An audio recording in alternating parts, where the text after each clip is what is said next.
Sunday, Monday, Tuesday, Wednesday, Thursday, Friday, Saturday, God! Se riesci a ottenere lo stesso risultato, usa il software Chicken Road. With a 3-liter turbocharged 6-cylinder and a mild hybrid system, it has an 8-speed automatic transmission with 395 horsepower and 406 pound-feet of torque. There's also the plug-in hybrid with the same 3-liter 6-cylinder, but more power. It combines 543 horsepower and 406 pound-feet of torque. It gets up to 82 kilometers, that's right, 51 miles of EV range. The Sport SV with a 4.4-liter twin-turbo V8 and a mild hybrid system, 626 horsepower and 553 pound-feet of torque, which is 51 horsepower and 38 pound-feet of torque more than the outgoing supercharged 5-liter V8. So lots of engine options. What's not optional? What comes standard? Here are the key standard features. The Range Rover Sport comes with a 13.1-inch touchscreen with Amazon Alexa, a 13.7-inch digital driver display, wireless Apple CarPlay and Android Auto, a 3D surround camera, wireless charger, leather upholstery, 20-way power heated memory front seats, a heated steering wheel, heated rear seats, 15-speaker Meridian sound system, a panoramic sunroof, a power tailgate, and 21-inch wheels. Okay, you want a vehicle with the most terrain settings? You buy a Land Rover. But we have a special one in this one. What are we going to put it in? You're going to put it in S for subscribe, and if you can hit that notification bell, you'll be notified when all of our reviews drop, and then you can watch them. And we do this, the Couple Car Review, twice a week. The first one drops on Wednesday. We put another one out on Saturday. So make sure you like and subscribe, but also follow along on Instagram. It's Motormouth_Andrew to see what's going on behind the scenes. And for me, it's Motormouth_Auto, and the links are below the like button. This video is brought to you by Car Cost Canada. Get the dealer's cost, list of rebates, plus discounted interest rates. Use the promo code MOTORMOUTH to become an expert member and get extra searches. The link is in the description below. To be honest, Andrea, if somebody got out of a V8 equipped Range Rover, the older model, and got into this with the 6-cylinder turbo and the mild hybrid, driving in the city, I don't think they'd really notice much except the sound. Yeah, I don't think so either. We have got this turbocharged 6-cylinder, and I got to tell you, it's fantastic. The 8-speed automatic transmission is tuned beautifully, smooth, quick shifting. And that's why I say in the city, I think that it really gets the most out of it. When you get it on the highway and you pass, that's where it shows its hand that it is not the old V8. But anyway, I think that most people, for what they're using this for, which is the urban assault vehicle, getting to the mall and going for lunch at the Four Seasons, it's going to be just fine. That's Cruising Andrea's around world. town. That's Andrea, Oh, lunching please. at the Four Seasons. Please, please. Now, watch, I'm going to step on the gas, and we're going to gun it. Still really good. Still very really good. I could live with this, Andrea. Yeah, you know me what? I think that the more I get to drive these new Range Rover, Land Rover products, the more I've really come to fall for the brand. I fall for everything except the reliability, which is coming up in our hot topic. But for everyday driving, because it comes standard with air suspension, what do you think of it? Yeah, I think it's great. I mean, it has that dynamic feel to it. The pitch and roll is amazing on this thing. It takes corners with ease. Now, because of the higher seating position, that commanding seating position, at the same time, it kind of has a bit of a floaty feel to it. It's really great in the city. Like it is, I can totally understand why people love these things, because you're cruising down to your big corner office job to pay for this thing, and you're going over potholes and broken road, and it just is so comfortable. The seats are amazing. It soaks it all up. You put it in a dynamic setting. You can have a lot of fun with it. The engine is willing. The transmission does a great job. They have done an amazing job with this latest batch of Range Rovers. Yeah, they have. And this also comes standard with a low-speed cruise control. You don't even need to touch the pedal at lower speeds. And then, of course, there is the special SV model, which is the most powerful, fastest Range Rover Sport ever built. So SV now replaces SVR. That's right. Okay. They just came out with SVR not too long ago. Now it's just SV. Now they got rid of the R. Yeah. It's just SV. Land Rover says the outstanding performance of the SV model is enabled by a combination of features that deliver a weight saving of up to 167 pounds, including the world's first 23-inch carbon fiber wheel option on a production car and Brembo carbon ceramic brakes. No, Andrea did make a confession. I She did? went downtown shopping in this car with this matte paint. She said, I felt really rich. Oh my It looks, and plus it's brand new and everybody's looking at it. Oh my God, everybody is looking at it. I was parking, they were looking at it. I'm driving, they're looking at it. They're looking in the window. Are you sure they weren't checking out Drea No, from the Motormouth YouTube channel? I'm telling you, they were looking at this Range Rover Sport. It's hot. It has such a great road presence. I mean, it's a tough one to beat. It's muscular, it's sexy, it's sleek, it's sporty, all rolled into one. But what about the car, Andrew? You're talking about me. Oh my God. All right, now, would you How go for big? this? You didn't deny it. Would you go for this matte paint? I love it for a week. I'm not sure I would order it this way. I kind of like it. I think it's super cool. I hear that if anything ever happens to it, matching it after the fact, like painting a fender or something, is kind of tricky. But anyway, if you're in the auto repair business, auto body repair, please chime in. We'd like to know if it's kind of hard to match it. But they've really done a nice job, I think, now of differentiating this Sport from the full-size Range Rover, especially at the back. They've got the single light bar. With the full-size Range Rover, it kind of has the little mustache at each corner. This one just goes straight across. It's looking more like the Velar now. This gets 8.5 inches to 11 inches of ground clearance. It can wade in 35.4 inches of water. Comes standard with LED headlights, LED tail lights, rear fog lights, 21-inch wheels, and a temporary spare tire. We've got some extra features on this test model. In fact, $23,000 Canadian in extra features. They include... That's a rounding error. For a Range Rover, it kind of is. This gets the front fog lights, a gesture-controlled power tailgate, the red brake calipers, and a black roof. So this comes standard with an air suspension. You want air suspension in a Cayenne, that's extra. You want air suspension in a GLE, that's extra. That's one of the things is this isn't inexpensive, but it does come arguably with more power, more equipment than some of those vehicles. As we can expect from Land Rover, this Range Rover Sport model has a beautiful interior design.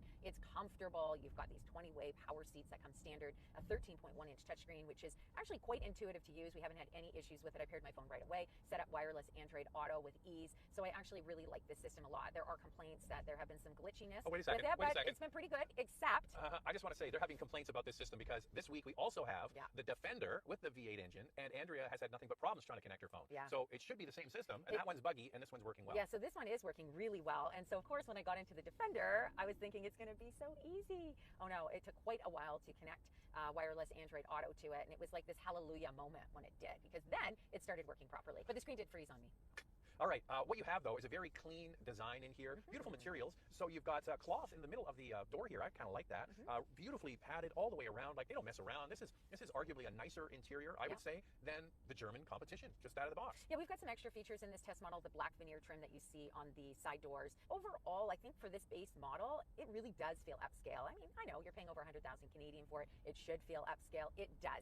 And it's got lots of storage. Even this center console has a refrigerator in it. Okay, so there's a fridge here. Yeah. There's space underneath where the cup holders are. There's a place right underneath the head unit for your phone, and then there's a little tray under there, so a lot of little cubby holes. Now, the main center console does have piano black in the center, and we're going to tackle that in Questions, Coffee, and Cars. One thing I'm so happy about is that it has a traditional shifter in here. We see in the new Porsche Cayenne that they've got this tiny shifter. It's no longer at the center console. This is what I like in my vehicle, so I applaud Land Rover for keeping this in the Range Rover. And they have a regular volume knob and a start-stop function in the middle as well. So this is a really nice combination of, it's new and modern, but it's traditional at the same time. The seats are a standout feature. The seating position is second to none, really. There's no other brand that does this kind of view with this kind of comfort that just doesn't exist except you get a Land Rover. And the Meridian sound system is also excellent. I've really been enjoying that, listening to all my different music. It's good.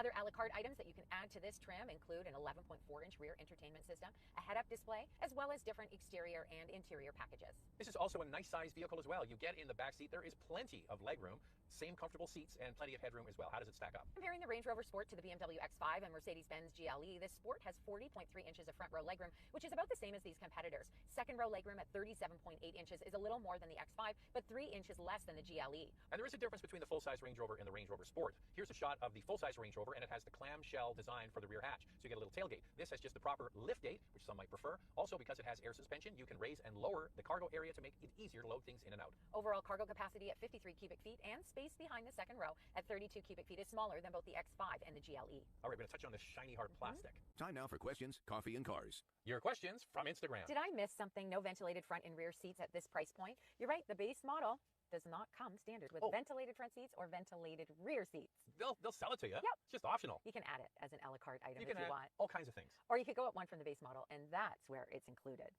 Is that piano black, or is it just my imagination? Why do car manufacturers keep using piano black finishes? I think because it photographs really well and it looks good when it's clean.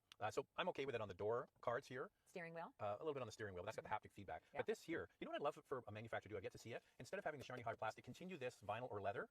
That would look super premium. Do you know who does something like that? Acura RDX has that in the interior. Yeah, and it does look really good, and it holds up really well. Oh, before we go on, people are saying we don't actually have coffee in here. Okay, I just want to show you. I do too. Let the camera, look at that. See the stain? It's already spilled a little bit, and on my jeans. Yeah, so yeah, there's. Wait, I'll do you one better. We're really drinking coffee. See, here. people say, oh, you don't drink Oh, coffee. there we go. You don't drink coffee. It's like the cups are empty. That is nonsense. That is. Oh, wait a second. We're gonna do it British style. Ready? Because we're gonna push it cough. Okay. That's rubbish. Complete rubbish. I think if we were English, coffee. we'd be drinking tea. But anyway. We drink coffee. It's no lie here. This is really happening in Questions, Coffee, and Cars. As a 2021 Range Rover Sport TDI owner, I love the new design, but I really want the fun and fuel economy of driving a diesel. Knowing that your luxury SUV will give 1,000 kilometers to a tank of diesel on highway feels great. Does it ever? You feel good in your tummy when you do those long distance drives. We have a diesel Cayenne, same thing, about 1,000 kilometers on a highway run. That's a great engine too, the TD6 that they used to have in this, and the full-size Range Rover, and I think it was in the Defender too. What a great engine. That was the quietest diesel I've ever driven, was that TD6. Now it's gone. You know, all of them were great, whether you went with the Volkswagen Group, which we know what happened there. That's what we have. Yeah, that's what we Ours have. is actually an Audi. Mercedes-Benz, we had friends who owned a diesel. They loved it. I mean, there's just such a huge selection. It's a shame it's gone. Okay, quickly before we move on to our hot topic, which is worth waiting for. So if you're wanting to produce less CO2, actually diesels do a good job at that, because CO2 is directly related to fuel economy, and they do get great fuel economy. What they're not good at is the low-level particulate pollution. Now they scrub a lot of it out, but it's not as clean as a gas, or certainly not as a hybrid. That's why they do it. And the V8 that Range Rover is offering on the SV trim is coming up. BMW. It's a BMW engine, and it has 15% lower CO2 emissions than the previous 5-liter V8. But not as good as not that diesel. Not as good, no. And now it's time for our hot topic. What's this one, Andrea? This has always been a favorite of mine. The elegance, luxury, and at the same time is rugged and capable. Has reliability improved at all? Every Land Rover we get, this is our hot topic. This is the one question everybody wants to know about. What's the reliability like? Well, this is an all-new product. It's only been out now for weeks. So we'll have to wait and see. But Land Rover as a brand is. Wait, I'm not done. At the bottom. I mean, it really is unfortunate. It's so good. It handles incredibly well. I'm sad. It's beautiful. I know. I'm sad to say this. These stats in the recent J.D. Power dependability study for 2023, Land Rover is at the very bottom, last on the list. And it's a shame. And it has been for years. But. The people that own these and the people that buy these absolutely love them. And I get it. And the people that buy these or lease these are probably, many of them, flipping it out after a 3-year lease and just getting the next one. And it's still under warranty and they have another car to drive if it has to go in. And we know many families that are basically habitually getting these all the time. Yeah, they love everything about it and they keep coming back for more. And I think the key is that if you have the budget for this, you obviously have the money. And it is probably true that you have other vehicles that you can drive if this one is having a few issues. So can this tow? Oh yeah, it can tow, and more in our vital stats. Let's start with pricing. The Beast Dynamic SE model starts at just under $109,000 in Canada, and in the US, the Dynamic SE is just over $90,500. Here's the fuel economy for this base 6-cylinder engine: 13.1 liters per 100 kilometers in the city, 9.1 on the highway. That's 19 miles per gallon city, 25 miles per gallon highway. This Sport can tow an impressive 7,700 pounds. If you get the SV model, it's 8,200 pounds. The warranty is 4 years, 80,000 kilometers, or 50,000 miles. So Andrea, you like luxury? I sure do. And you want a 5-passenger luxury SUV? What else can you buy? For your consideration, 4 vehicles for you to consider. First is the BMW X5 with a turbocharged 3-liter inline-6 and a 48-volt hybrid system. It has 375 horsepower and a starting price of $86,000. The Mercedes-Benz GLE 450 with a 3-liter inline 6-cylinder turbo with a mild hybrid. It has 375 horsepower. Pricing is not listed on the website for the 2024 model yet. The Porsche Cayenne with a 3-liter V6 turbo, 348 horsepower, and a starting price just under $90,000. And we threw an oddball in here, the new Lexus GX with a twin turbocharged 3.4-liter V6, 349 horsepower. Pricing has not yet been confirmed. So there are 4 luxury SUVs for you to consider. Lightning round. 2 things we like to see improved. Love the way this looks. I really like the way it drives. I'd really like to see better reliability, so when we review these models, we can say, you got it. They are reliable. Exactly what Andrea said. That's the other one, the reliability. This is one sweet ride. If it's in your budget, you've got a great vehicle. Now I get it. I understand why people love these so much. This video is brought to you by Car Cost Canada. Get the dealer's cost, list of rebates, plus discounted interest rates. Use the promo code MOTORMOUTH to become an expert member and get extra searches. The link is in the description below.